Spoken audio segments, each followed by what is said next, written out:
Bonjour et bienvenue sur cette courte présentation de Digdash où à travers 3 tableaux de bord, nous allons voir ensemble comment organiser vos données. Dans ce premier exemple de tableau de bord de communication, on souhaite partager au plus grand nombre les informations pour lesquelles il n'y aurait pas de connaissances préalables. Donc plutôt que de montrer uniquement des graphiques et des chiffres, on va accompagner ces graphiques et ces chiffres avec des textes explicatifs et de la description complémentaire. Ici, on est en train de regarder un jeu de données ouvert qui concerne le suivi de l'épidémie de Covid-19. Si je commence à scroller, je vais voir apparaître des informations et mes premiers indicateurs. Mon écran est relativement large pour placer des explications à côté des graphiques. Nous sommes sur un format plutôt adapté pour une navigation fluide de manière verticale. Si j'étais sur un écran de plus petite taille, et je vais le simuler en retaillant mon navigateur pour le faire apparaître comme si j'étais sur un smartphone, on va voir que automatiquement les indicateurs vont se positionner différemment.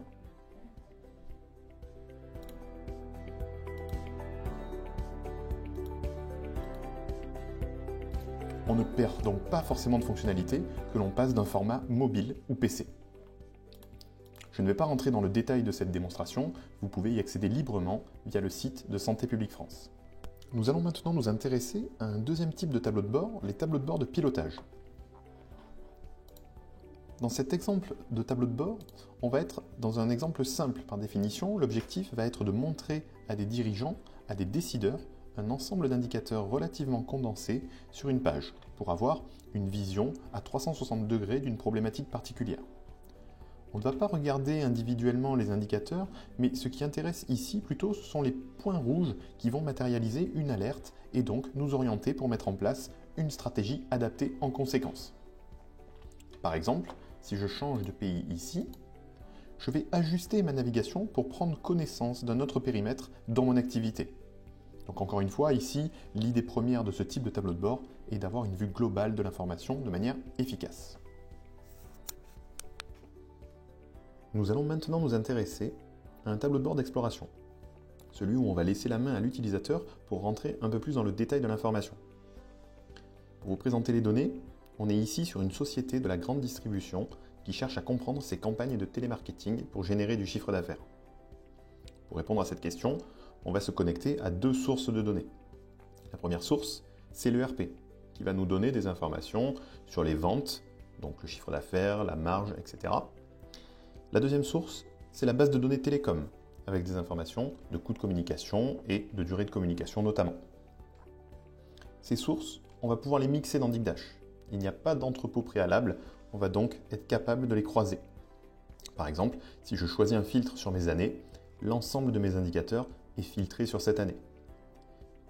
D'une autre manière, si je choisis un pays en particulier, encore une fois, l'ensemble des indicateurs est de nouveau filtré. Vous voyez qu'en termes de temps de calcul, on utilise la base d'analyse Digdash qui permet d'avoir, même sur des millions de lignes ou des milliards de lignes, des temps de réponse de l'ordre de l'instantané.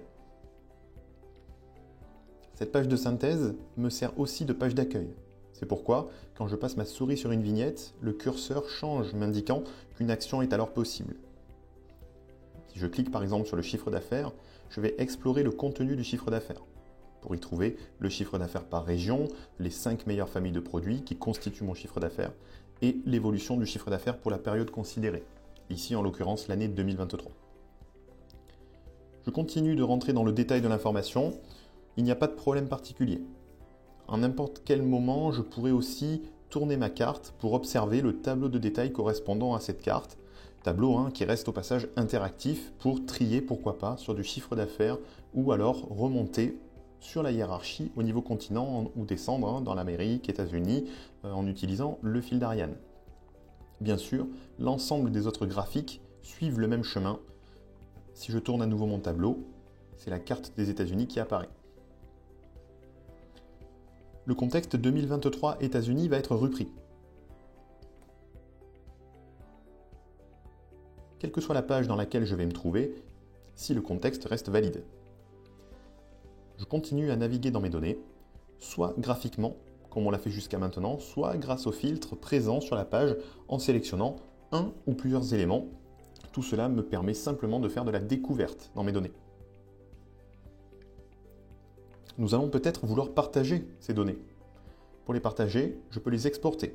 Par exemple, ici, la fonctionnalité sauvegarder en PDF, c'est le premier cas, va me permettre d'obtenir le contenu au format PDF. C'est assez simple à comprendre puisque je récupère très simplement l'image figée de l'observation réalisée, ce qui rend la manipulation de ce format relativement difficile pour un utilisateur final. C'est pour cela qu'on propose d'autres options d'export, notamment l'export PowerPoint ou Excel. Je vous montre rapidement un exemple sur la page de synthèse, à partir duquel on va pouvoir cliquer sur télécharger le PowerPoint. Ce qui va se passer ici, c'est que DigDash va aller reprendre le contexte de filtrage, reprendre des éléments qui sont sur plusieurs de ces onglets et les assembler dans un document PowerPoint multipage. Le contenu de mon PowerPoint, on le voit ici, effectivement, la date du jour, avec plusieurs pages et notamment les éléments graphiques qui conservent le contexte de filtrage que l'on a positionné en amont. La dernière chose que je voudrais vous montrer, c'est la capacité à un utilisateur de pouvoir enrichir sensiblement l'information disponible. On va rentrer ici dans l'onglet Analyse, à partir duquel on va déjà enlever le filtrage existant pour revenir à l'état initial. Vous allez voir ici que je vais pouvoir manipuler ce tableau. Je m'adresse donc à une population autre d'utilisateurs, notamment les analystes qui vont pouvoir effectivement aller plus loin dans les analyses exploratoires. Je vais prendre par exemple ici la notion de pays et enrichir automatiquement mon tableau par année, par pays et représenter mes coûts de communication. Je pourrais rajouter un total, je le fais en glisser-déposer ici, mais il y a évidemment d'autres options pour le faire dans DigDash et au passage, je peux également rajouter d'autres mesures comme la durée de communication par exemple et je peux aussi faire des filtres un peu plus complexes, des transformations un peu plus complexes sur mes données. Par exemple, si je prends le transformateur année-1, je peux le positionner sur mon indicateur coût de communication. Cela va me créer automatiquement mon nouvel indicateur dans la colonne coût année-1. Je vais me mettre dans un contexte particulier, par exemple l'année 2023. Donc, on voit que je peux manipuler tous ces champs.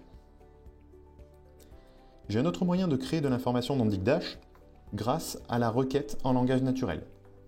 Ici, je vais pouvoir poser une question. Si je pose cette question, cela va aller interroger mes sources de données et générer automatiquement un graphique. Ici, par exemple, un graphique en barre qui va me représenter dans mon contexte de filtrage actuel de l'année 2024 la répartition du coût de communication par type de ligne. Je peux rentrer dans le détail bien sûr, je peux également enlever mon filtre sur l'année en cours et aussi remonter, pourquoi pas, au niveau plus haut de ma hiérarchie. Je peux poser une autre question. Si à la place du type de ligne, je veux renseigner l'année, je pose cette question-là. Cette fois-ci, DigDash comprend que l'année est une dimension continue et il comprend également donc que la meilleure manière de la représenter est d'utiliser un graphique en courbe. On peut donc de cette manière poser des questions diverses et variées. Je pourrais demander par exemple le coût de communication pour le Canada.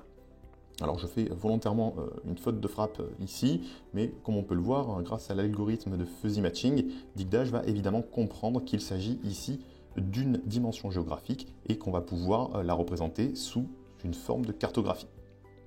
Voilà pour cette courte présentation. Je vous remercie pour votre attention et je vous encourage fortement à vous inscrire à un webinar pour obtenir plus de détails sur les manières de charger les sources de données et également les mettre en œuvre à travers l'éditeur de tableau de bord. Merci à tous, bonne journée.